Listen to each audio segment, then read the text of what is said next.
Hello, my friends. This is Rick, and this is your seat at the table. Uh, I've had some issues with my eyesight lately, so I've got to have a pair of different things because my eyes are a little blurby because I'm dealing with some stuff. Anyway, I want to talk about perception, which is, kind of fitting when you're talking about eyes. Perception is the current version. Actually, it's been in D&D since, well, way back when. And it's tied together with a set of skills.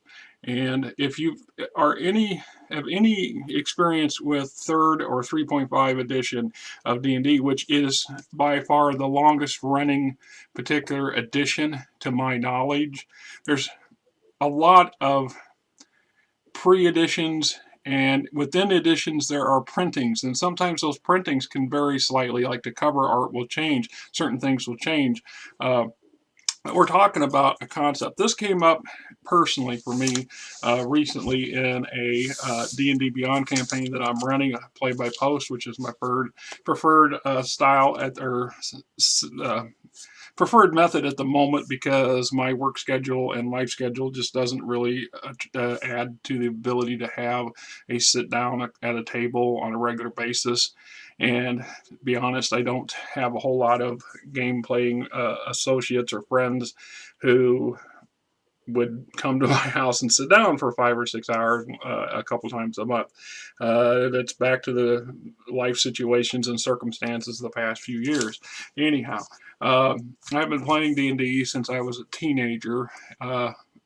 I remember being 10 or 11 years old when I first snuck out of the house and took a ride with a friend whose dad took us to Irish Dungeon, which was this little place I had never heard of or envisioned in my life, full of tabletop board games and early edition role-playing games. And it set off a life's passion and an addiction or obsession in some aspects on how you want to look at it. So recently in my D&D campaign, I asked one of the players to give me a spot check, and she was unfamiliar with the concept and came back with a perception roll, which threw me for a loop for a minute because I said I'm entrenched in 3.5 edition, this particular edition's set of rules, even though I have, as you can tell, I do have the 5th edition.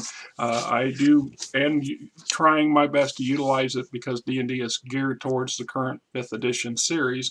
3.5 has the most extensive set of crunchy rules of all the series, in part because it is the accumulation of many versions prior to the official quote 3.0, and adaptations and addendums and accessories and source books and editions from first edition, second edition, and the old box sets.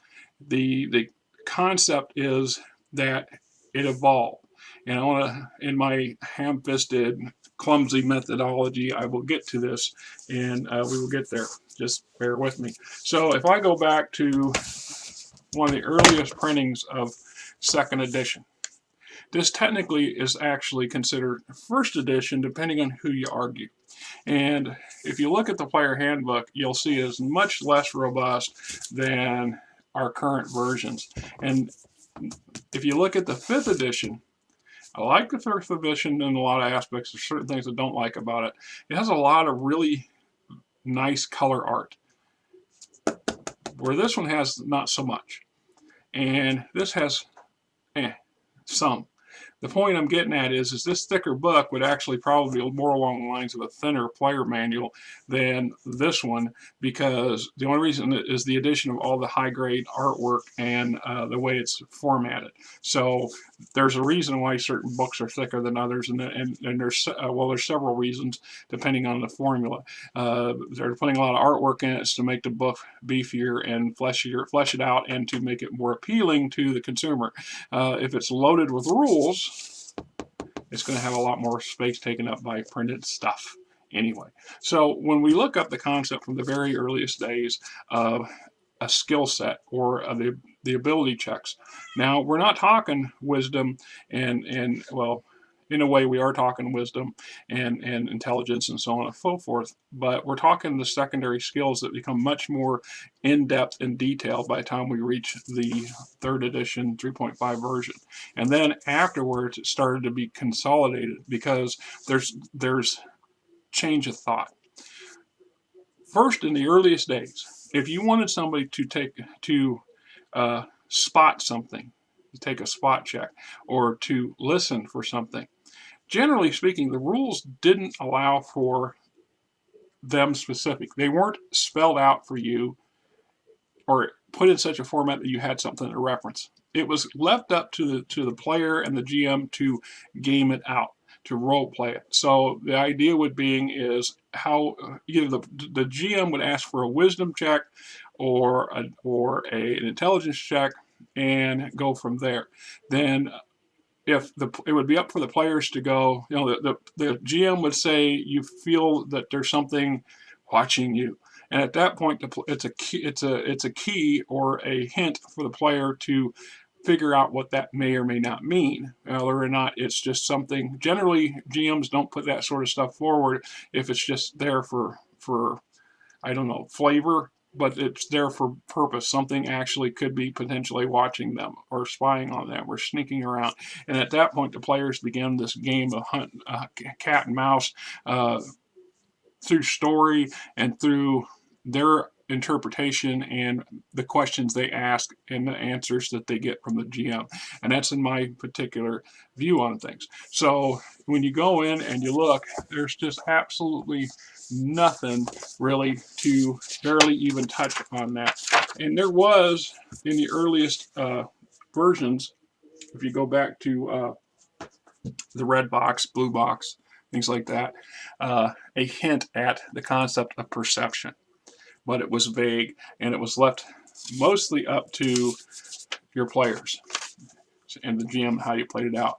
So when we look at dice rolls, you can categorize them, and they generally are categorized within Dungeons and Dragons as savings throws, attack rolls, or ability checks. And ability checks were much vaguer early on, but they were still there.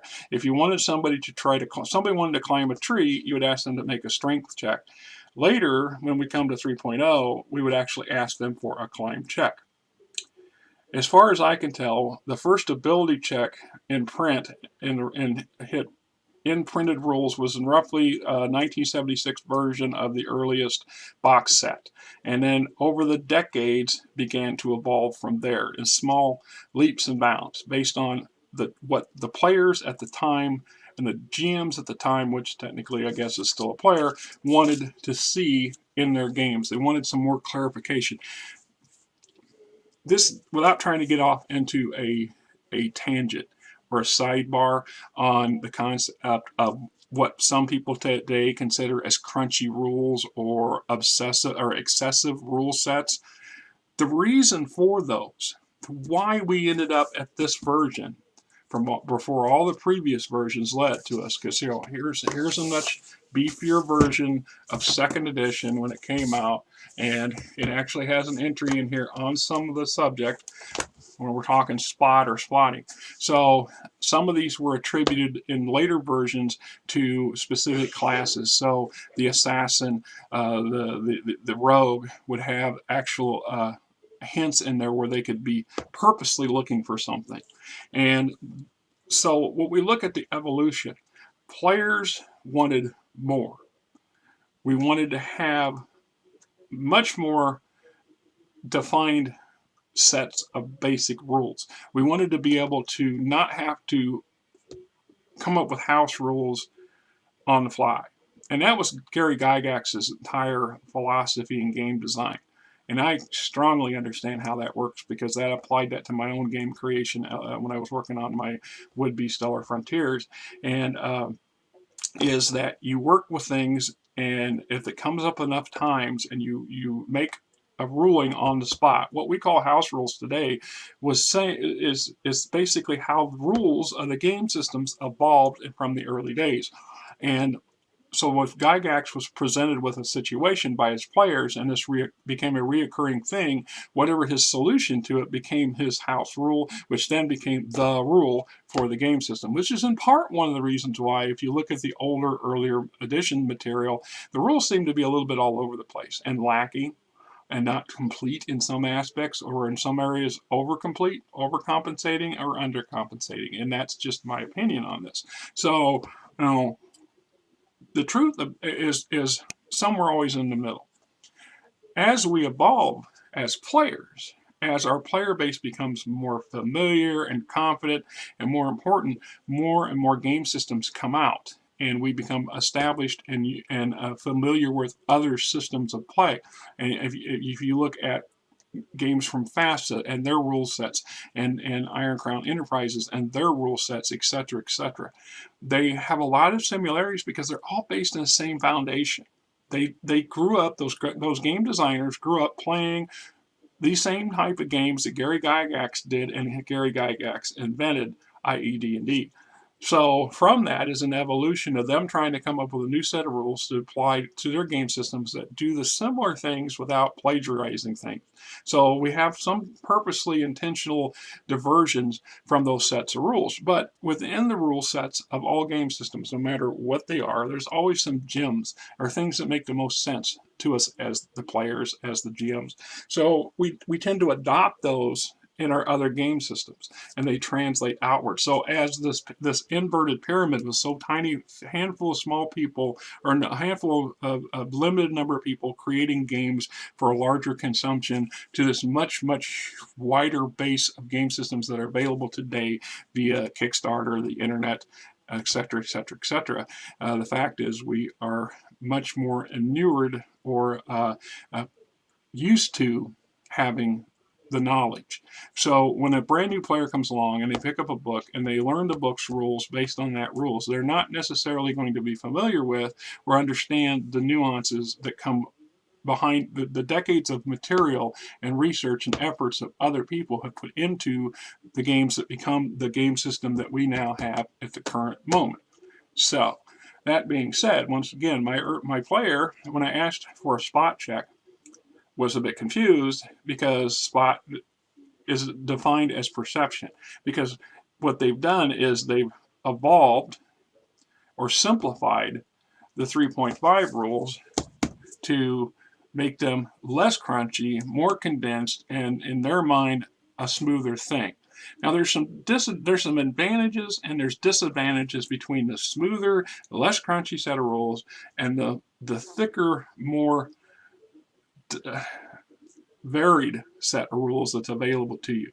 There's advantages and disadvantages to both, and in that aspect,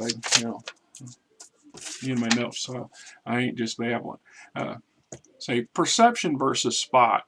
Something gained is when the player has to roll more than one time. If you're doing a movement check and then a hide check, for example, they're less likely to succeed at those rolls because, let's call it as disadvantage. The fact is they have to roll that dice twice, once to move silently, once to hide. Well, if you're moving silently, you're already trying to hide. That's what they're saying under that set of the upper version new is, so we just make one roll to see if you're successful or not, which is fine. We're reducing the amount of dice rolls that's entailed. I have sat down with plenty of sessions in the old games, even in this game, where you just sit there and you had a huge bag of dice for a reason because you were asked to continually roll and more dice and more dice and more dice. And unless that's your thing, a lot of people find the mathematics or the mechanics of numerous seemingly unnecessary rolls to bog the gameplay down. And in some aspects, we're talking evolution and regression. In truth, this newer idea of story-based, story now, rules later, story now, dice rolls the minimum, is actually, go back to the very earliest versions of Dungeons and Dragons and you'll find that. This is what I started, when I very started this video, I said that in the old days, under the oldest sets of rules, There are very few ability checks. There were very few skill checks because they were ingrained into role play. The idea was your characters would role play them out. Instead of looking for a trap, instead of searching for traps and rolling several dice rolls to see if you find the trap, what you would do is, that's where that 10-foot pole came into play. You would hold that 10-foot pole out and you would be probing the ground ahead of you, checking for traps. That's what your characters were verbally visualizing in the game. And it wasn't necessary for a set of rules to see whether or not you found the trap. What came next was how do you deactivate the trap if the pole didn't set it off, right? So the downside, so when we consolidate rules, when we smooth them out and make them less chunky, when we make them we simplify them, we make them simplified. So keep in mind, they started out as simple, as beyond simplified, because they didn't exist, and then they become very complicated and very crunchy to become the answer, to try to answer as many questions as possible for a lot of people who weren't confident or capable or interested in trying to concoct house rules on the fly constantly, which is what the older versions often had to do. So we're able to get to these simplified versions because we've made the progression from this to come to this. But in the loss, so we gained a simplification. We have an advantage of not having to toss as many dice and having the effects of those random rolls take a role on our role playing in our game. The downside from this is when we oversimplify or simplify something, we lose the opportunities to modify the narrative or modulate the narrative to affect the outcome of those dice rolls individually, to tweak something, which a lot of players still like to do. And some players who come along find themselves the simplified stuff lacking in some things. And this is why potentially it is lacking, is because you don't have as much control over the outcome individually as you could. So what we're looking at is that what's the difference between being invisible and then silencing your clanky boots in the same roll? In theory, technically, simplification is I'm moving silently and I'm invisible. I'm hiding. All in one, am I successful or not? Does my opponent see it or not? One die roll. If I'm loaded up in heavy armor and armored boots and lots of gear and everything's clanking and shattering and rambling around, and I decide to try to move silently, and I've got a potion of invisibility I use, I might be invisible to the spectrum, to the eye, but I'm not invisible to the hearing, you see, because I haven't silenced all that loose metal, or I haven't padded my boots to keep them from making noise. So the advantage of having the ability to cover multiple bases with a different set of rules, or a different set of dice rolls, is the advantage of having a thicker base of, or a wider range of options, as opposed to the simplified version. There are advantages to both. There's a reason. This is another one of these reasons why a lot of people play these newer versions end up falling back to basic rules. I'm in that boat. When I started going, I says, why did you come up with perception? I mean, I understand the concept of perception. That is a common skill in many game systems. And my thought was, well, what happened? What's wrong with spotting for something? Did you spot the thing in the corner? Did you see something out of the corner of your eye? Did you hear? Did you smell? Perceiving covers all that, but it loses nuance. It loses subtleties. It's just conveniently quick. So when I went back and I looked up the 5th edition, looking for the spot rule, I realized it was all folded up under spot, listen, smell. I mean, that's something that doesn't get caught up very often, but I like to use it.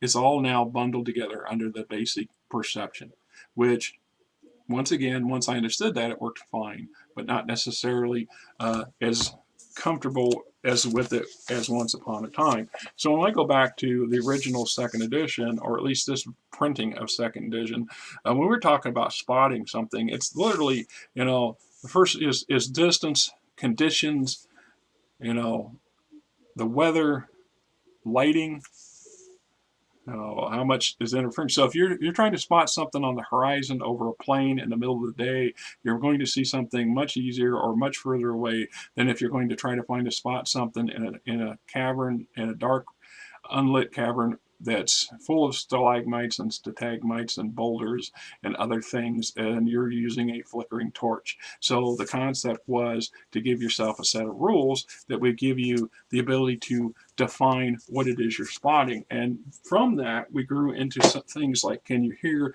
can you smell? Then there's more to it. It's just like having that danger sense. The perception is there's something off. I would say take a perception. So in my world, in my game, I would probably confound some newer players because I might say, okay, you succeeded at your perception check. Something's off. Something in the area or in the room or in the neighborhood has got you on edge.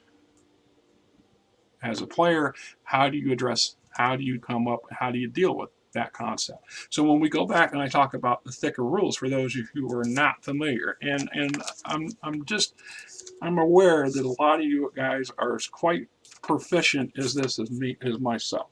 But if you look at the skill sets, the skill rules for 3.0 and 3.5, we have an entire section on search. This whole piece for search.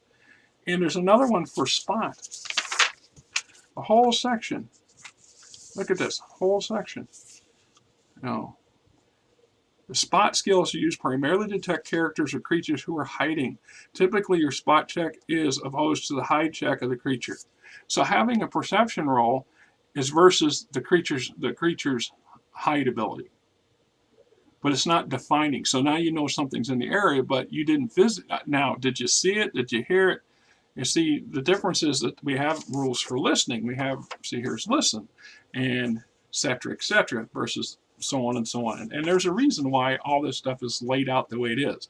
And it's in part because there was entire generations of people who wanted more definition to their rules. And because we now have those, because we're well versed in the nuances of the individual things we're asking our players to do, it's easier to simplify them and put them in such terms to make it so the next generation of people will find themselves comfortable using this much simplified version of something that was several pages in length in an older version. This doesn't make this version any more or less valuable. Without the foundation that this system created, this system would not function well. It would not be defined as it is now because it would not have had this to work from. It would have had something from the oldest stuff.